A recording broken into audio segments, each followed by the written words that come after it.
Hey guys, welcome back to another video of Tech It Simple.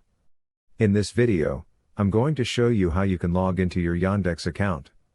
So, without any further ado, let's dive right into this exciting video. In order to log into your Yandex account, you just simply have to open your Yandex browser on your phone. Now, after opening the Yandex browser, you just simply have to tap into this profile icon at the top left corner. From there, you will get this Login to Yandex button. After clicking into that button, it will take you to this tab.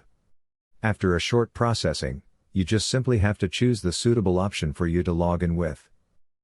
After entering the email address or phone number, click to log in.